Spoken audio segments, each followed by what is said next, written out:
To my YouTube channel Masud tutor. সকলকে স্বাগত আমার এই ইউটিউব চ্যানেলে। যারা এখনও সাবস্ক্রাইব করনি তারা সাবস্ক্রাইব করে নাও আমার চ্যানেলটি, আর বেশি বেশি করে লাইক করো, কমেন্ট করো এবং শেয়ার করো তোমাদের বন্ধুদের মধ্যে। আজকে আমি হাজির হয়েছি নতুন ভিডিও নিয়ে। একাদশ শ্রেণী অর্থাৎ ক্লাস 11-এর থার্ড চ্যাপ্টার ইতিহাসের শাসন পদ্ধতি সম্পর্কে ধারণা।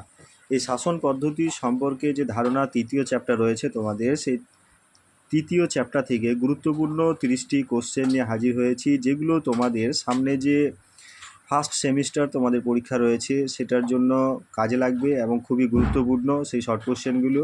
তাই তোমরা আমার চ্যানেলকে ফলো করো, এবং যত বেশি আমার লাইক, কমেন্ট এবং সাবস্ক্রাইবার হবে তত আমারও ভিডিও বানাতে ভালো লাগবে। তাই তোমরা বেশি বেশি করে লাইক করো, কমেন্ট করো, শেয়ার করো এবং সাবস্ক্রাইবার যাতে বাড়ে সেই চেষ্টা করো।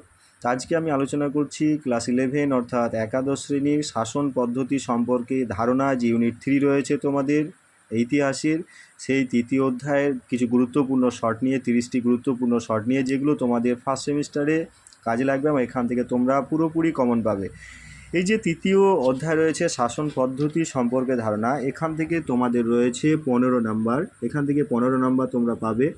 প্রথম ইউনিট 1-এ রয়েছে 10 নাম্বার, ইউনিট 2 রয়েছে 15 নাম্বার এবং ইউনিট 3 15 নাম্বার। আজকে আমি হাজির হয়েছি এই ইউনিট 3-র 15 নাম্বার যে কোশ্চেন, এখান থেকে তোমরা 15 নাম্বারই কমন পাবে। তো আজকে পার্ট 1 ভিডিও ছাড়ছি 30টি গুরুত্বপূর্ণ কোশ্চেন নিয়ে। এগুলি ভালো করে তোমরা দেখো, আমি এগুলি পরিশ্রম করে নিজে তৈরি করেছি। চলো আর কথা না বাড়িয়ে শুরু করা যাক আজকের এই 30টি কোশ্চেন এবং প্রশ্ন এবং উত্তর। শাসন পদ্ধতি সম্পর্কে ধারণা যে প্রথম অধ্যায়, সেই প্রথম অধ্যায়ের ফার্স্ট কোশ্চেন হচ্ছে, ধ্রুপদী যুগ কোন সময়কে বলা হয়? ধ্রুপদী যুগ কোন সময়কে বলা হয়? ধ্রুপদী যুগ বলা হয় খ্রিস্টপূর্ব 5ম থেকে 4র্থ শতক গ্রিসের ইতিহাসে ধ্রুপদী যুগ নামে পরিচিত। কি বললাম কোশ্চেনটার উত্তর? যে ধ্রুপদী যুগ হলো খ্রিস্টপূর্ব 5ম শতক থেকে 4র্থ শতক গ্রিসের ইতিহাসে ধ্রুপদী যুগ নামে পরিচিত। চলো পরের কোশ্চেন 2 নাম্বার। পলিস কি? পলিস হচ্ছে গ্রিসের ক্ষুদ্র রাষ্ট্রগুলিকে বলা হতো গ্রিক ভাষায় পলিস। গ্রিসের ক্ষুদ্র রাষ্ট্রগুলিকে গ্রিক ভাষায় কি বলা হতো? পলিস। 3 নাম্বার কোশ্চেন আসছে, মানুষ হলো এক ধরনের প্রাণী যারা পলিসে বসবাস করে।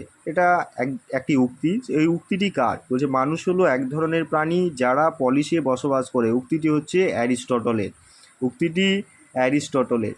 পরের যে প্রশ্ন রয়েছে 4 নাম্বার, ম্যান আর দ্য পলিস। ম্যান আর দ্য পলিস এটি কার উক্তি? কে বলেছেন কথাটি? থুকিডিসিস। কে বলেছেন? থুকিডিসিস।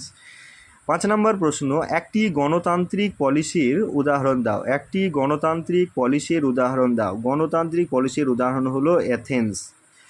6 নম্বর, একটি অভিজাততান্ত্রিক পলিসির উদাহরণ দাও। অভিজাততান্ত্রিক পলিসির উদাহরণ হলো স্পার্টা। দন্ত শয়ে পয়ে আকার টয়েরে পাকা, স্পার্টা। পরের কোশ্চেন রয়েছে 7 নম্বর, অ্যাথেন্সের সমিতিকে কি বলা হতো? অ্যাথেন্সের সমিতিকে কি বলা হতো? এক্সিজিয়া। এথেন্সের সমিতিকে বলা হতো এক্লেজিয়া। এক্লেজিয়া। পরের কোশ্চেন, স্পার্টার যে সমিতি, সেই স্পার্টায় সমিতিকে কি বলা হতো? স্পার্টায় সমিতিকে বলা হতো অ্যাপেলা। পরের কোশ্চেন 9 নম্বর রয়েছে, যে এথেন্সে ম্যাজিস্ট্রেটরা কি নামে পরিচিত ছিল? এথেন্সে যে ম্যাজিস্ট্রেটরা ছিল তারা কি নামে পরিচিত ছিল? আর্কন। আর্কন, আর ক দন্ত ন। পরের কোশ্চেন, স্পার্টায় ম্যাজিস্ট্রেটরা কি নামে পরিচিত ছিল? স্পার্টায় যে ম্যাজিস্ট্রেটরা তারা পরিচিত ছিল ইফর। ফর, ইফর নামে পরিচিত ছিল। 11 নাম্বার, পলিসে বসবাসকারী যে জনগণ, সেই জনগণদের কয়টি ভাগে ভাগ করা যায়? পলিসে যারা বসবাস করত সেই জনগণদের কয়টি ভাগে ভাগ করা যেত? 2টি ভাগে। একটি হচ্ছে নাগরিক আর 2 নম্বর হচ্ছে অনাগরিক। অনাগরিক বলতে বোঝাতো বিদেশি, কৃতদাস এবং মহিলা। মহিলাদেরকে নাগরিক তখন মনে করা হতো না গ্রিসে পলিসে, এবং তারা অনাগরিক হিসেবে বিবেচিত হতো। পরের কোশ্চেন 12 নাম্বার, মেটিক কাদের বলা হতো? মেটিক এথেন্সে বিদেশিদের, যারা বিদেশি তাদের সেই বিদেশিদের মেটিক বলা হতো। পরের কোশ্চেন 19 নাম্বার হচ্ছে থিটিস কাদের বলা হতো? থিটিস কাদের বলা হতো? এথেন্সে কৃতদাসদের কি বলা হতো? থিটিস। এথেন্সে যে কৃতদাস ছিল তাদের থিটিস বলা হতো। পরের কোশ্চেন, হেলট নামে কারা পরিচিত ছিল? হেলট নামে কারা পরিচিত ছিল? স্পার্টায় যে কৃতদাসরা তারা হেলট নামে পরিচিত ছিল। স্পার্টায় যে কৃতদাসরা থাকতো তাদেরকে হেলট বলা হতো। পরের কোশ্চেন 15 নাম্বার, অ্যাক্রোপলিস কি? অ্যাক্রোপলিস হলো অধিকাংশ পলিসের যে কেন্দ্রস্থলে, অর্থাৎ যেখানে কেন্দ্র থাকতো তার, সেই কেন্দ্রস্থলে একটা উঁচু স্থান থাকতো। সেই উঁচু স্থানে বা পাহাড়ি অঞ্চলে পলিসের যে শাসন কেন্দ্রটি ছিল সেই শাসন কেন্দ্রটি প্রতিষ্ঠিত হতো। পাহাড়ের শিখরে প্রতিষ্ঠিত এই শাসন কেন্দ্রটিকে বলা হতো অ্যাক্রোপলিস। পরের কোশ্চেন হচ্ছে অ্যাগোরা। পরের কোশ্চেন, অ্যাগোরা কি? অ্যাগোরা হচ্ছে অধিকাংশ পলিসে জনসাধারণের জন্য একটি বাজার প্রতিষ্ঠিত হতো যা অ্যাগোরা নামে পরিচিত ছিল। পরের কোশ্চেন 17 নাম্বার, চোরা কি? নগর প্রাচীরের বাইরে দরিদ্রদের বসতি এবং পশুচারণ ভূমি এবং গ্রামীণ যে অঞ্চল সেই গ্রামীণ অঞ্চলকে চোরা বলা হতো। তাহলে চোরা কাকে বলা হতো? নগর প্রাচীরের বাইরে দরিদ্রদের বসতি, পশুচারণ ভূমি এবং গ্রামীণ অঞ্চলকে চোরা বলা হতো। পরের কোশ্চেন, পলিস কথার অর্থ কী? পলিস কথার অর্থ হচ্ছে বাংলায় নগর রাষ্ট্র এবং ইংরেজিতে হচ্ছে সিটি স্টেট। নগর রাষ্ট্র এবং ইংরেজিতে সিটি স্টেট। পরের কোশ্চেন 19 নাম্বার, গ্রিসের পলিসের যে আকাশের দেবতা, সে আকাশের দেবতাকে কি বলা হতো? জিউস। বর্গীয় জয় হস্যই হস্যউ দন্তস্ব। এই জিউস দেবতা ছিল দেবতাদের মধ্যে শ্রেষ্ঠ দেবতা। এটাও কোশ্চেন আসতে পারে যে গ্রিসের যে পলিসের যে দেবতারা ছিল তাদের মধ্যে শ্রেষ্ঠ দেবতা কে ছিল? জিউস। পরের কোশ্চেন, গ্রিসের সাগর এবং ভূমিকম্পের দেবতা কে ছিলেন? গ্রিসের সাগর এবং ভূমিকম্পের দেবতা ছিলেন পসিডন। পরের কোশ্চেন 21 নাম্বার, গ্রিসের পলিসের যে পরলোকের দেবতা সেই পরলোকের দেবতা কী নামে পরিচিত ছিল? হ্যাডেস। পরলোকের দেবতা হেডেস নামে পরিচিত ছিল। পরের কোশ্চেন, জনপদ কাকে বলে? জনপদ কাকে বলে? প্রাচীন ভারতে বৈদিক যুগের প্রথম দিকে সেটা খ্রিস্টপূর্ব 1500 থেকে 600 খ্রিস্টপূর্বাব্দ বিভিন্ন ক্ষুদ্র ক্ষুদ্র রাষ্ট্র গড়ে ওঠে। এগুলিকেই জনপদ বলা হতো। এগুলিকে বলা হতো জনপদ। পরের কোশ্চেন, আর্যরা ভারতে প্রবেশ করে কখন? আর্যরা ভারতে প্রবেশ করে কখন? আনুমানিক খ্রিস্টপূর্ব 1500 অব্দে। প্রথম পর্বে তারা সপ্ত সিন্ধু অঞ্চলে এরা বসতি প্রথম গড়ে তোলে। আর্য সমাজে কয়েকটি পরিবার নিয়ে কি গঠিত হতো? কয়েকটি পরিবার নিয়ে একটি গোত্র গঠিত হতো আর্য সমাজে। তাহলে কয়েকটি পরিবারকে কি বলা হতো? একটি গোত্র। এবং কয়েকটি গোত্র নিয়ে আবার একটি গ্রাম তৈরি হতো। আর কয়েকটি গ্রাম নিয়ে একটি বীজ তৈরি হতো, কয়েকটি বীজ নিয়ে একটি জন তৈরি হতো। এই কোশ্চেনটা ভেরি ভেরি ইম্পর্টেন্ট। এখান থেকে একটা কোশ্চেন আশা করি তোমরা এই যে ফার্স্ট সেমিস্টার সেখানে পেয়ে যাবে। আবার বলছি কোশ্চেনটা, আর্য সমাজে কয়েকটি পরিবার নিয়ে কি গঠিত হতো? আর্য সমাজে কয়েকটি পরিবার নিয়ে একটি গোত্র গঠিত হতো। কয়েকটি গোত্র নিয়ে কি হতো? একটি গ্রাম। এবং কয়েকটি গ্রাম নিয়ে একটি বীজ, কয়েকটি বীজ নিয়ে একটি জন। সপ্ত সিন্ধু অঞ্চল বলতে কি বোঝায়? সপ্ত সিন্ধু অঞ্চল বলতে কি বোঝায়?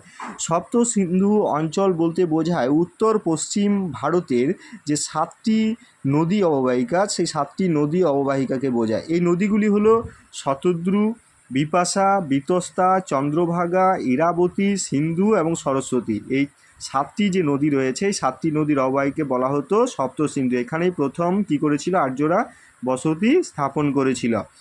পরের কোশ্চেন 26 নম্বর, জনপদীন কি? জনপদের শাসক হিসেবে জনপদীন পদের উদ্ভব হয়। জনপদীন ছিলেন জনপদের রাজার সমতুল্য। এই যে জনপদীন নিয়োগ হতো সেটা ক্ষত্রিয় বংশের মধ্যে নিয়োগ হতো। এটা ক্ষত্রিয়রাই হতে পারতো জনপদীন, এবং এটা জনপদের রাজার সমতুল্য ছিল। চলো পরের কোশ্চেন যাব। 27 নাম্বার হচ্ছে যে ভারতের মহাকাব্য রামায়ণে কয়টি জনপদের উল্লেখ পাওয়া যায়? ভারতের মহাকাব্য রামায়ণে কয়টি জনপদের উল্লেখ পাওয়া যায়? 27টি। কয়টি? 27টি। রামায়ণে পাওয়া যায় 27টি, মহাভারতে পাওয়া যায় 25টি জনপদ, এবং অষ্টাধ্যায়ী যে গ্রন্থ সেখানে পাওয়া যায় 15টি, এবং পুরাণে 7টি। এই কোশ্চেনটা ভালো করে তোমরা দেখবে একটু। ভারতীয় মহাকাব্য রামায়ণে কয়টি জনপদের উল্লেখ পাওয়া যায়? 27টি। মহাভারতে পাওয়া যায় 25টি, অষ্টাধ্যায়ী গ্রন্থে 15টি এবং পুরাণে 7টি। পরের কোশ্চেন 28 নাম্বার, জনপদে বসবাসকারী বিভিন্ন আর্য পরিবারের প্রধানকে কি বলা হতো? আর্য পরিবারের যে প্রধান জনপদে তাদের বলা হতো গহপতি, তাদের কি বলা হতো? গহপতি। 29 নাম্বার, রঘুকুল রাজ বলে নিজেকে কে পরিচয় দিতেন? রঘুকুল রাজ বলে পরিচয় দিতেন কিংবদন্তি রামচন্দ্র, যার অর্থ হলো যিনি রঘুবংশের শাসক। 30 নাম্বার, আজকের শেষ প্রশ্ন, প্রজাতান্ত্রিক মহাজনপদ দুটি কী কী ছিল? প্রজাতান্ত্রিক মহাজনপদ দুটি কী কী ছিল? একটা ছিল ব্রিজি আর একটা মল্ল। এই দুটো ছিল প্রজাতান্ত্রিক আর বাকি 14টা ছিল কি? রাজতান্ত্রিক। আমরা জানি ষোড়শ মহাজনপদ অর্থাৎ 16টি মহাজনপদের কথা আমরা জানি। সেই 16টির মধ্যে 14টি ছিল কি? রাজতান্ত্রিক আর দুটি ছিল প্রজাতান্ত্রিক। এই দুটি হলো ব্রিজি এবং মল্ল। আজকের ভিডিও এ পর্যন্ত। আবার নেক্সট ভিডিও পাওয়ার জন্য অপেক্ষা করো, আমি শীঘ্রই আসবো। আর সবাই বেশি বেশি করে লাইক করো, কমেন্ট করো, সাবস্ক্রাইব করো আমার চ্যানেলকে, তাহলে আমার ভিডিও বানাতে আরও ভালো লাগবে। চলো এ পর্যন্তই, সবাইকে শুভরাত্রি।